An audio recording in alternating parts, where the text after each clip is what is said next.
Muji i mallnueshëm dhe i begat i Ramazanit është momenti më i rëndësishëm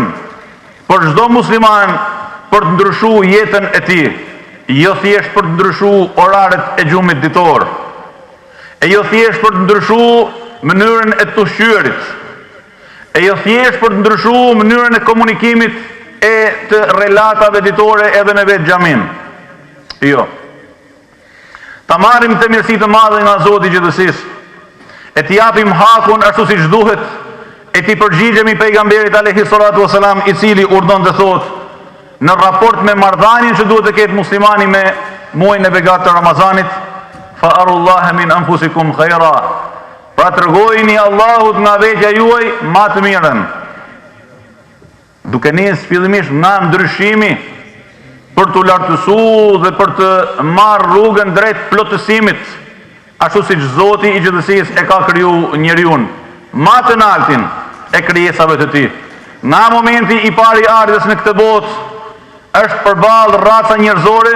me një konkurs të jashtëzakonshëm, jo ndërkombëtar, por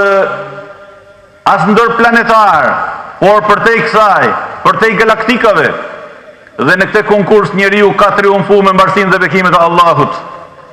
E vendosi Hazreti Ademin përballë melekëve të tij